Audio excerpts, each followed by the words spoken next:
नमस्कार साथियों, मैं हंसा व्यास एक बार फिर आपके साथ। आज हम बात करेंगे कोविड-19 से उत्पन्न सामाजिक समस्याएं और उनके निदान के बारे में। हम अच्छी तरह से जानते हैं कि कोविड-19 एक असाधारण घटना है। असाधारण घटना इस संदर्भ में क्योंकि इससे बीमार एक व्यक्ति होता है, लेकिन हमने यह देखा है कि वह एक बीमार व्यक्ति न जाने कितने लोगों को बीमार कर देता है, जबकि इससे पहले ऐसी कोई बीमारी नहीं आई कि छूने से बीमारी इतनी तेजी के साथ फैलती हो। इसलिए यह असाधारण घटना है। असाधारण घटना इसलिए है क्योंकि यह एक अंतर्राष्ट्रीय महामारी है। अंतर्राष्ट्रीय महामारी यानी विश्व में चीन की वुहान से एक वायरस निकलता है और पूरे विश्व को प्रभावित कर देता है। इसलिए यह असाधारण घटना है। असाधारण घटना इसलिए कि ये एकमात्र बीमारी जिसकी वजह से सार्वजनिक स्वास्थ्य आपातकाल लगाया गया। इसलिए साथियों, कोविड-19 ने हमारे सामाजिक क्षेत्र में बहुत सारी समस्याएं पैदा कर दी। हमें कोविड-19 के मोड ऑफ ट्रांजिशन के बारे में देखना होगा कि वो फैलता कैसे है। हम ये अच्छी तरह से जानते हैं कि एक संक्रमित व्यक्ति अगर एक दूसरे को छूते हैं, वे छींकते हैं, वे खांसते हैं, वे थूकते हैं, और संक्रमित व्यक्ति के द्वारा छू गई, स्पर्श की गई जितनी भी वस्तुएं हैं, उन सब से अगर कोई स्वस्थ व्यक्ति छू लेता है तो कोविड-19 से वह संक्रमित हो जाता है और इस तरह बीमारी फैल जाती है। तो नाउ एट प्रेजेंट सिनेरियो हमको ये करना है कि हम कम से कम घर से बाहर निकलें और हम संक्रमित जगह पर जाने से बचें। उसी में हम लोग हेल्दी और सेफ रह सकते हैं। अगर हम थोड़ा सा हिस्ट्री ऑफ पेंडेमिक की बात करें तो 430 ईसा पूर्व में यानी near about 430 BC plague of anthers फैला था और यह बताया गया कि इसमें टाइफाइड के द्वारा बहुत सारे लोग मर गए थे। यानी during the Peloponnesian war typhoid fever killed a quarter of the Athenian troops and a quarter of the population.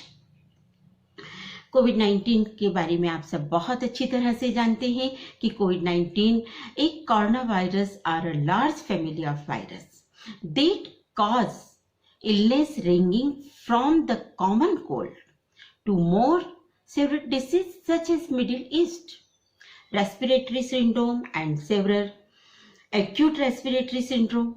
A new strain of coronavirus caused coronavirus disease which was declared a pandemic by the WHO on 11th March 2020. अब हम देखें कोविड-19 से उत्पन्न सामाजिक समस्याएं क्या हैं। सबसे पहला तो ये हुआ कि लॉकडाउन के कारण लोग घरों में बंद हो गए, लोगों के बिजनेस बंद हो गए। बस इमरजेंसी सेवाएं चालू रही, लेकिन वे भी इतना बिजनेस नहीं कर पाए। अगर इस टाइम ड्यूरेशन को हम देखें तो यह मार्च से लगा और मार्च से लेकर अब जुलाई आ गया। 2 महीने तो टोटल लॉकडाउन रहा, यानी टोटल दुकानें बंद रही, लोगों का आना जाना बंद रहा। हमारे सामाजिक रीति रिवाज, संस्कार, परंपराएं, जिनमें वैवाहिक कार्यक्रम इस समय चरम सीमा पर होते हैं, वे सब के सब बंद रहे। मुंडन संस्कार इन दिनों में होते हैं, वे भी बंद हुए। बहुत सारे जो तीर्थ यात्रा पर लोग जाते हैं वो आना जाना बंद हो गया। मतलब बिजनेस प्रभावित हुआ। सब्जी विक्रेता से लेकर ठेले पे व्यापार करने वाला, दुकानदार, मॉल, हम बड़े बड़े बिजनेस को देखें, एटलीस्ट हम इंटरनेशनल बिजनेस को भी देखें, तो वे सब प्रभावित हुए क्योंकि देश के अंदर की सीमाएं सील, देश के बाहर की सीमाएं सील।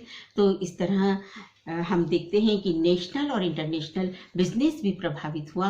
और इन सब से जो एक बेसिक प्रॉब्लम लोगों के बीच में और लोगों के मन में आई वह था भय भूख का, कि पेट कैसे भरेंगे। जो रोज मजदूरी करके अपना पेट भरते थे, क्योंकि सारे काम बंद हो गए, जितनी मल्टी स्टोरीज बन रही थी वो बंद हो गई, सड़क, बांध, मंदिर, यानी जो भी निर्माण कार्य चल रहा था वो सब बंद हो गया। तो ऐसी स्थिति में लोगों के सामने भूख का भय पैदा हो गया, रोजगार का भय पैदा हो गया, और चूंकि लोग एक दूसरे से मिलजुल नहीं रहे थे तो उनमें असंतुलित सामाजिक व्यवहार की भावना पैदा हो गई। और एटलीस्ट हम ये कहते हैं कि क्वालिटी टाइम बिताने के लिए फैमिली के साथ हमें टाइम मिला, लेकिन जहाँ बहुत सारे लोग एक साथ रह रहे हैं वहां पर खाने की समस्याएं पैदा हो गई, आपसी पारिवारिक रिश्तों में असंतुलन पैदा हो गया और घर में बंद होने का भय एक सबसे बड़ा भय था कि हम कब तक, क्योंकि अस्थिरता थी, अविश्वसनीयता थी और भ्रम के अंदर जिंदगी थी। क्योंकि हम सामाजिक रिश्तों में एक दूसरे से मिलते हैं, परिवार में हम एक दूसरे से मिलने जाते हैं, तो उस संपर्क के कारण हम फ्रेशनेस महसूस करते हैं, हम एनर्जेटिक महसूस करते हैं और हम सामाजिक और सांस्कृतिक कार्यक्रमों में जाते हैं। तो इस लॉकडाउन और कोविड-19 ने भौतिक संपर्क रहित समाज की स्थापना कर दी। इसका भी भय पैदा हो गया, रिश्तों में अविश्वसनीयता पैदा हो गई, ये कि हम किसी के यहाँ जाएंगे तो वो कैसे रिएक्ट करेगा, या वो हमारे यहाँ आया है तो हम कैसे रिएक्ट करें, पता नहीं वो संक्रमित हो, वो न जाने कहाँ से आया हो। तो इस तरह की अविश्वसनीयता की भावना सामाजिक और पारिवारिक रिश्तों में पैदा हो गई और परिवार का और समाज का विघटन प्रारंभ हो गया। बहुत सारे रिजल्ट्स हमें न्यूज़ टीवी में भी और न्यूज़पेपर में भी देखने को मिली कि घरेलू हिंसा भी शुरू हो गई। जीवन मूल्य प्रभावित हुए। जीवन मूल्य किस तरह प्रभावित हुए कि पहले अगर कोई दुर्घटना हो जाती या कोई बीमार था या कोई सड़क पार नहीं कर पा रहा था तो हम दौड़ कर जाते थे, कभी उसका वजन उठा लेते थे, कभी उसको सड़क पार करा देते थे, छोटे बच्चे को गिर गया है तो उठाकर सहला देते थे। लेकिन अब हमारे अंदर संकोच पैदा हुआ, हमारे आगे बढ़े हुए कदम पीछे हो जाते हैं कि हम कैसे आगे बढ़े। जो 100 डायल वाली गाड़ी चलाते हैं और एम्बुलेंस चलाते हैं, उनकी इंटरव्यू में पढ़ रही थी तो वो ये कह रहे थे कि पहले हम दौड़कर उन्हें उठाते थे, लेकिन अब 1 मिनट के लिए हम भी रुक जाते हैं, पीपीई किट पहनते हैं, उनको चेक करते हैं और फिर उठाते हैं। मतलब जीवन मूल्य प्रभावित हुए, जीवन प्रभावित हो गया, भावनात्मक रिश्ते प्रभावित हो गए, अनेक मनोवैज्ञानिक समस्याओं ने जन्म ले लिया। मनोवैज्ञानिक समस्याएं कैसी? Frustration, sadness, depression, high level anxiety का डर। सोचते हैं बच्चे कि अब क्या होगा।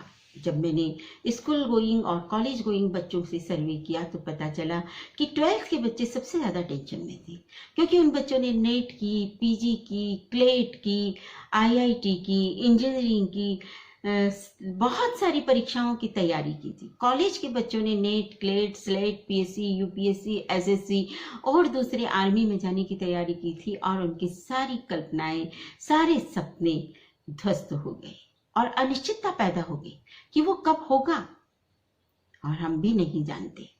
सारे बच्चों का एक सवाल था कि काउंसलिंग होगी या नहीं होगी, क्या सेशन 0 चला जाएगा, लॉकडाउन कब तक चलेगा। हम देख रहे हैं मार्च से लेकर अभी जुलाई आ गया, अनिश्चितता का दौर है और चुनौतियां हमारे सामने खड़ी हैं। अनलॉक करने की कोशिश करते हैं और कम्युनिटी स्प्रेड हो जाता है। आगे की पढ़ाई बच्चे कैसे करेंगे, इस बात का भय, क्योंकि अभी कॉलेज के रिजल्ट्स तो आए ही नहीं है, एमपी बोर्ड का रिजल्ट नहीं आया, तो उन बच्चों के मन में भय कि रिजल्ट का असेसमेंट कैसे होगा। जब भी बच्चे कहते हैं कि जब भी हम सोचते हैं तो हमें डर लगने लगता है, घर में अब घबराहट होने लगी। बच्चे ही नहीं, अब तो बड़े भी यह बात कहने लगे हैं कि अब हम घबरा गए, हम क्या करें। उन्हें भी भूख नहीं लगती, उन्हें नींद नहीं आती, सारे समय चिंता बनी रहती है, चिड़चिड़ापन बना रहता है, बार बार एक ही बात दोहराने लगे हैं। कभी कभी चुप रहने का मन करता है और कभी कभी इतने एग्रेसिव हो जाते हैं कि उन्हें गुस्सा आने लगता है। गुस्सा ऐसा आता है कि घर का सामान तोड़ने का मन करता है, यानी यहाँ एंजाइटी लेवल हाई हो रहा है। कुछ प्रॉब्लम्स ऐसी देखी कि लोगों ने डिप्रेशन में, सैडनेस में सोना कम कर दिया तो स्लीपिंग डिसऑर्डर हो गया, कुछ लोगों ने खाना कम कर दिया तो खाने का ईटिंग डिसऑर्डर हो गया। इस तरह एक टेंशन सारे समय लोगों के मन में पैदा हो गया, लोगों के अंदर पैदा हो गया। और यह ऐसा नहीं कि केवल स्टूडेंट्स के मन में था, यह बिजनेस करने वालों के मन में था, यह जॉब करने वालों के मन में था, यानी सारे लोगों के मन में एक भय पैदा हो गया और हम कह सकते हैं कि पूरा का पूरा समाज एक भय के दौर में गुजर रहा था। ऐसा नहीं है कि समस्याओं के समाधान नहीं है, समस्याओं के समाधान है। जिस तरह से मैं 12th एमपी बोर्ड के बच्चों से कहना चाहूंगी कि जिस तरह से सीबीएसई के रिजल्ट्स आए हैं, ठीक वैसे ही बहुत जल्द एमपी बोर्ड 12th का भी रिजल्ट आएगा। बहुत जल्द परीक्षाएं होंगी, हमें आशावान रहना चाहिए, क्योंकि हम नेट पे सारे समय यह सर्च करते रहे कि हमको क्या करना है, अब कौन सी परीक्षा होगी, क्या नहीं होगी, तो हम अपनी जो स्टोर एनर्जी है उसको वेस्ट कर रहे हैं। तो ज़्यादा अच्छा है हम समस्याओं के समाधान ढूंढें, अपने टीचर से बात करें, अपने पेरेंट्स से बात करें, और बहुत सारा समय सोशल मीडिया पर ना दें। बहुत सारा समय WhatsApp, Facebook, chit, blogging, Twitter, Telegram, इन पर न देकर हम कोई क्रिएटिव वर्क करें और अपनी एनर्जी को और अपनी मेंटलिटी को, अपने मन को क्रिएटिविटी में लगाएं। घर में रखी किताबों को पढ़ने की कोशिश करें और नेट से डाउनलोड करके हम पढ़ने की कोशिश करें।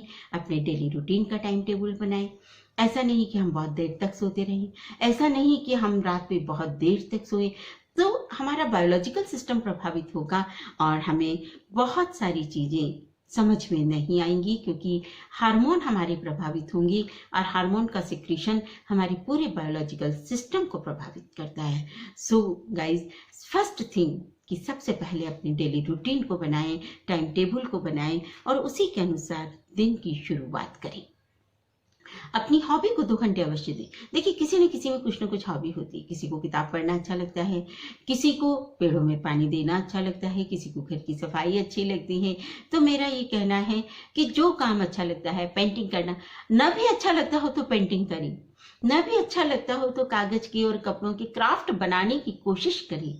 कुछ न कुछ आविष्कार जरूर होगा। याद कीजिए, बल्ब के आविष्कार में वो 16-12 सफल हुए थे, तब बल्ब बना था। राइट ब्रदर्स ने ऐसे ही एरोप्लेन नहीं बना लिया, वे भी असफल हुए थे।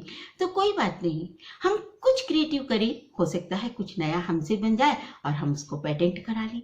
घर के काम तो हम जरूर करें। पलंग की चादर को उठा के झटक दें, साफ कर दें, कपड़ों की घड़ी कर दें, घर में टेबल कुर्सी जितनी चीजें हैं उनकी धूल मिट्टी पोंछने का काम हम करें। तो देखिए, हमारा टाइम क्रिएटिविटी में लगेगा और घर में हमारी माँ को, हमारी दादी को, भाभी को, बहन को और एटलीस्ट पत्नी को भी कुछ मदद मिल जाएगी। और साथियों, यदि जिम जाने की आदत है तो घर में ऐसा बहुत सारा सामान होता है जिससे हम एक्सरसाइज कर सकते हैं। देखिए, बचपन में स्कूल में पीटी करते थे, तो छोटे बच्चे पीटी कर सकते हैं। जो बड़े बच्चे हैं जिन्हें वेट लिफ्टिंग की आदत हो गई, और जो और थोड़े बड़े हैं, जो जॉब करते हैं और प्रोफेशन में हैं, जो अभी दुकान पर नहीं जा पा रहे हैं, बिजनेस नहीं कर पा रहे, वे सब भी घर के कामों के साथ एक्सरसाइज करें और अपना डेली रूटीन बनाएं। पीटी करने के लिए किसी सामान की जरूरत नहीं होती, इसलिए पीटी अवश्य करें। और हाँ, मूड स्विंग होता है 2 चीज़ों से, विटामिन सी और विटामिन बी से। तो विटामिन सी अवश्य लें। घर में बहुत सारी चीज़ें हैं, नींबू का बना अचार है, नींबू का बना शरबत है, आंवले का अचार है, किशमिश है, खाने में थोड़ी सी लाल मिर्च और हम हरी मिर्च का उपयोग कर सकते हैं। और मूड स्विंग करने के लिए विटामिन B12 अवश्य लें। अंकुरित अनाज का उपयोग करें, प्रतिदिन का टाइम टेबल बनाकर काम करें, और यह समय मिला है कुछ नया सोचने का, तो कुछ नया अवश्य करें। अधिक देर तक सोकर अपना समय खराब न करें। समस्याओं को पहचानने की कोशिश करें, अपनी फिर से योजना बनाएं, अपने स्वयं के नियमों को स्वयं परिभाषित करें और सभी चीजों को क्रमबद्ध करें। और सबसे इंपॉर्टेंट, खुद पर विश्वास रखें, धैर्य रखें, कोशिश करें, रिश्तों पर विश्वास करें, स्वयं भी करें और सामने वाले को विश्वास दिलाएं कि लॉकडाउन का पीरियड जल्दी खत्म होगा और हमारे रिश्ते सामान्य होंगे। प्रतिदिन नियमित अपनों से फोन पर बात करने का टाइम बनाएं। ऐसा नहीं कि दिन भर बात करते रहें। सामाजिक रिश्तों का निर्वाह फोन से करें, क्योंकि वर्चुअल दुनिया का जमाना है। संवाद बनाए रखें और सबसे महत्वपूर्ण है कि हम पहला कदम बढ़ाएं। और यदि हम पहला कदम बढ़ाएंगे साथियों, तो हम निसंदेह आगे बढ़ेंगे। Thank you.